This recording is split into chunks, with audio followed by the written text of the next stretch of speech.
Hello, my name is Mary, and I'm currently involved in a collaborative effort with my husband, Samuel, at his family-owned business.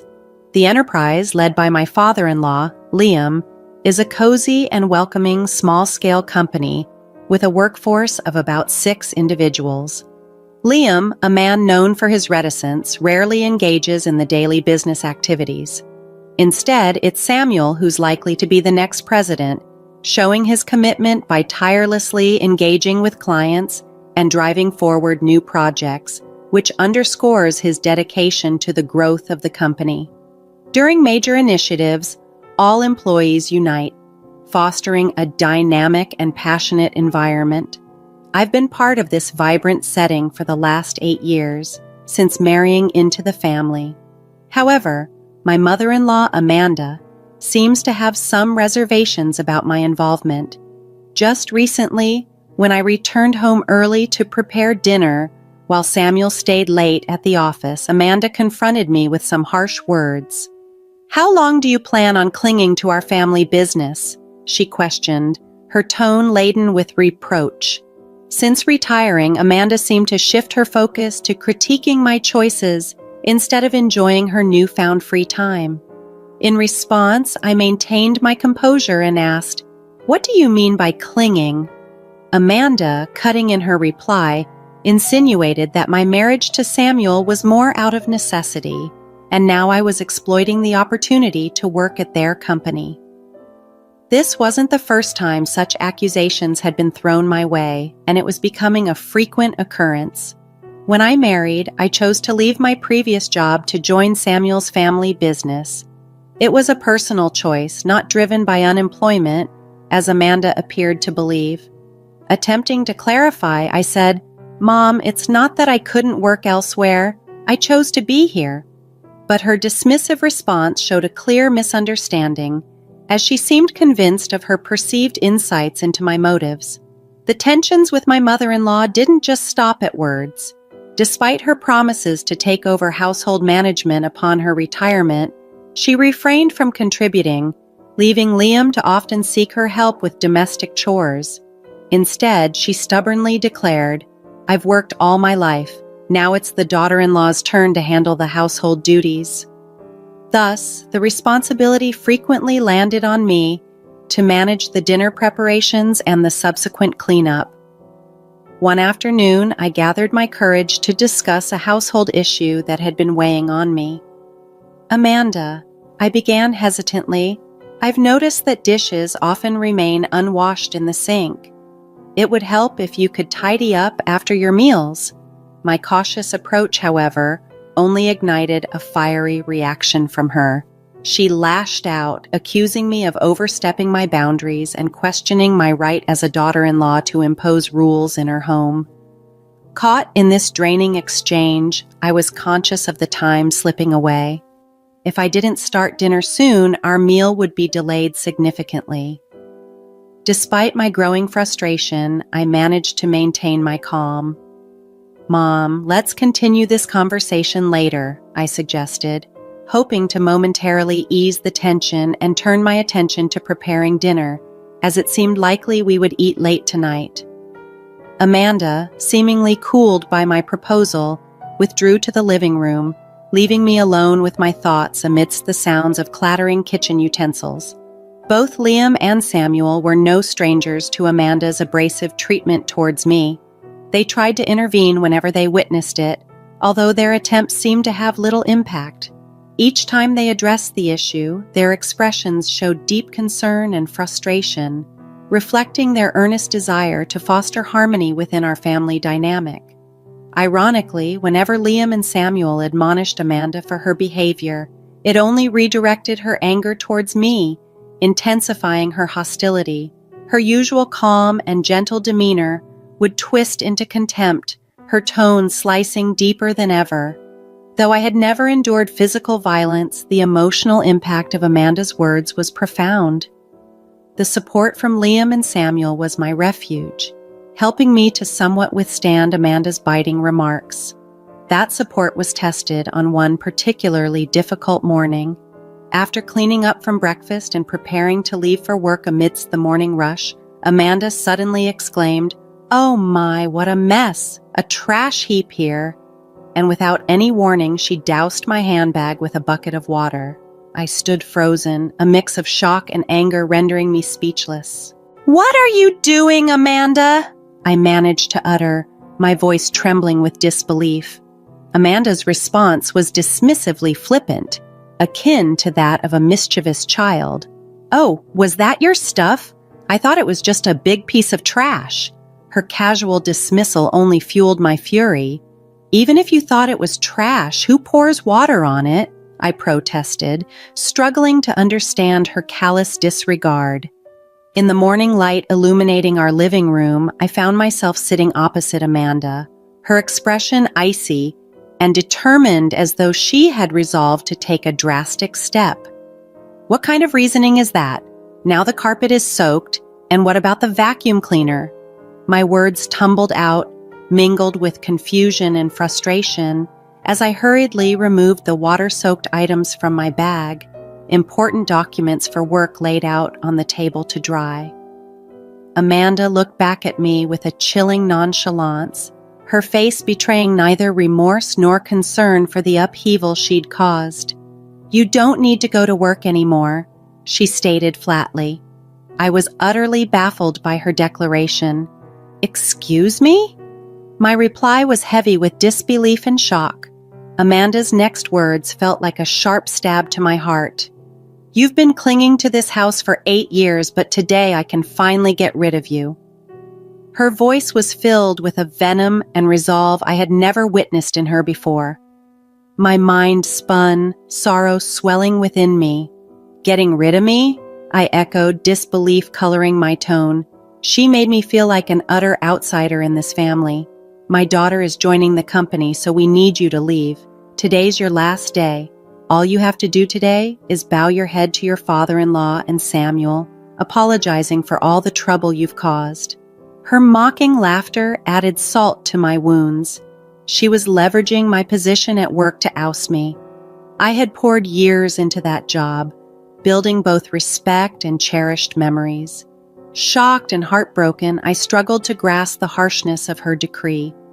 I had committed myself to this family, yet it seemed my sacrifices were meaningless to her. "Are you sure about this? Wasn't Emma working in a clothing store in Philadelphia?" I questioned, my voice reflecting my confusion and concern. My role was more than just a paycheck. It was my path to personal fulfillment. Meanwhile, Emma, my sister-in-law, apparently weary of city life and its impersonal interactions, had decided to return. She said she was tired of dealing with the cold people of Philadelphia, so I told her once she comes back home, I have a job ready for her, Amanda explained with a finality that left little room for argument. Amanda's words struck like a harsh winter gust. "She's agreed to come back immediately, and now that she is, I want you out of this house."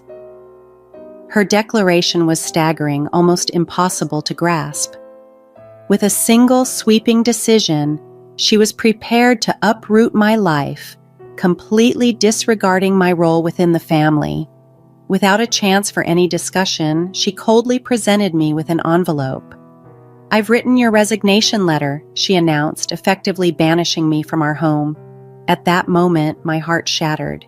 Years of dedication and togetherness were dismissed as trivial, like a discarded piece of paper. Her actions tore at the fabric of our family bond, leaving it irreparably damaged. With a heavy heart, I made the short 5-minute walk to the company, a path I had trodden countless times, but never with such a tumult of emotions under the cool morning sky. Each step felt laden with the gravity of the unfolding situation. Upon entering the office, I shared with my father-in-law Liam and my husband Samuel. I relayed Amanda's harsh ultimatum. Their expressions blended shock with restrained anger, yet they remained composed. Amidst the turmoil, they tentatively suggested that perhaps it was time for me to step away, to demonstrate to Amanda the real impact of her demands. This idea plunged my heart into further chaos, After years of relentless work at our family business, the notion of taking a break, longer than the brief holidays of Thanksgiving or Christmas, felt both alien and enormous. Encouraged by Samuel and Liam's supportive words, "Why don't you spread your wings for a change?" I resolved to take a short trip. As I packed, my mind was awash with reflections on my life, the choices I had made, and what the future might hold. Meanwhile, my sister-in-law Emma, who was supposed to replace me at the company, arrived shockingly late at 2 p.m. Her lackadaisical approach left Samuel and Liam bewildered and frustrated. Despite their efforts, Emma showed little interest in grasping the intricacies of the business. Hearing of this, a wave of anxiety washed over me concerning the company's future, even as I looked forward to my journey. Departing without another encounter with Amanda, I quickly set off. As the train pulled away, I gazed out at the shifting landscape, allowing myself to reflect on my past and present. The journey offered not just a physical distance, but a moment to breathe and consider the path laid out before me. As I savored the local seafood specialties during my journey, my thoughts often drifted to my family and our business. I was deeply engrossed in these reflections on the 5th day of my retreat when my serenity was abruptly disrupted by a tearful call from Emma. "What's going on? Mom said it was an easy job just sitting in a chair, but Samuel and Dad are acting like I can't do anything right," she lamented. Her words, likely echoing the assurances given by my mother-in-law, caught me off guard. Despite the leisurely pace of my days, I knew it was time to address the reality of the situation. "So, Emma, how proficient are you with computers?" I inquired, sensing her hesitation. "Well, I usually watch videos online and play games too," she responded, her answer hinting at her limited technical expertise. Curious about her capabilities, I probed further into her familiarity with software tools like Word or Excel. Her puzzled response was unexpected, considering her background in the Philadelphia apparel industry, where tasks like tracking sales and managing inventory would have necessitated basic computer skills. "Can you handle calculations for sales or fill out documents?" I asked. She confidently claimed I could handle that task. However, when pressed with a more specific query, "Can you calculate the right amount of tax?" her confidence faltered and she responded with uncertainty. This was not merely a test of her mathematical skills, but of her ability to apply them in a practical business setting. While Emma might have other talents, it was clear that she was unsure about the skills required for the job. Her discomfort seemed especially pronounced when it came to calculations, likely contributing to the criticism from Liam and Samuel.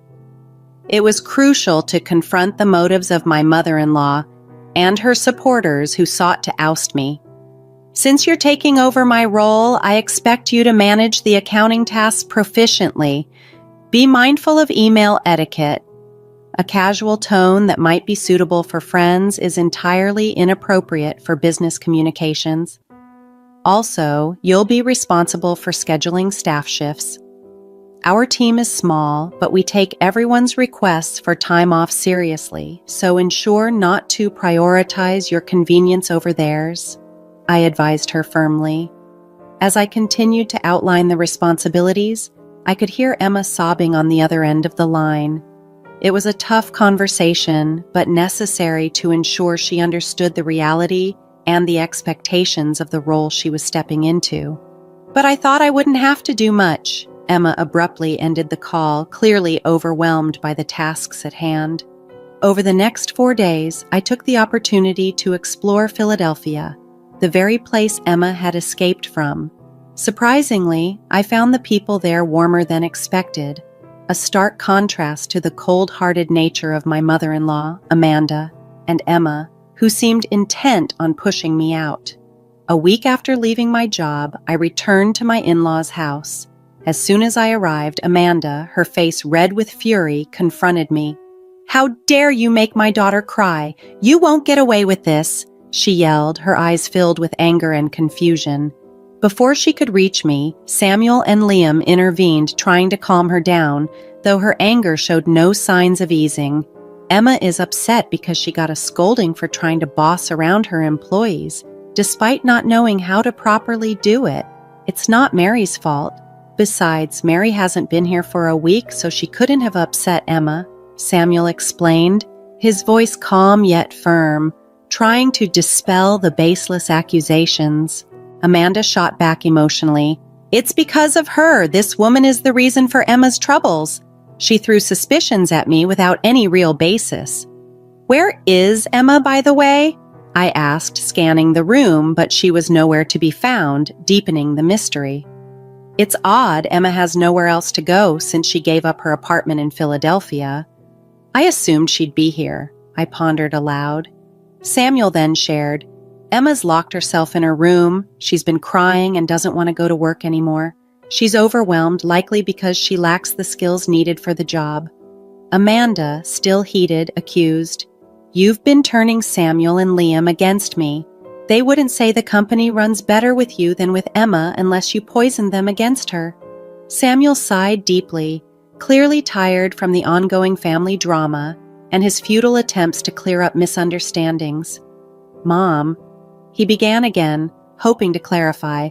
It might sound unusual, but Mary is exceptional at her work. She's certified in bookkeeping, her secretarial skills are top-notch, and she's even studied Spanish and studied abroad. She handles all our multilingual communications at the company, he said with a hint of pride. Amanda looked surprised, obviously unaware of my qualifications and contributions. That sounds like something out of a TV show, she muttered. Reflecting, I shared, in college, I was so focused on getting various certifications and immersed in my studies that I hardly had time for social activities or romance. It was then that I met Samuel when he visited my company for business, and I found myself recounting the story of how we first met, trying to bridge the gap between the misunderstandings and the reality of our lives.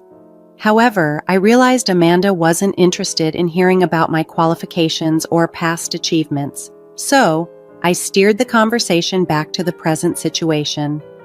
In a nutshell, I handled a wide range of tasks at the company, from accounting and scheduling to liaising with other companies and managing employee shifts, I explained, outlining the broad scope of my responsibilities.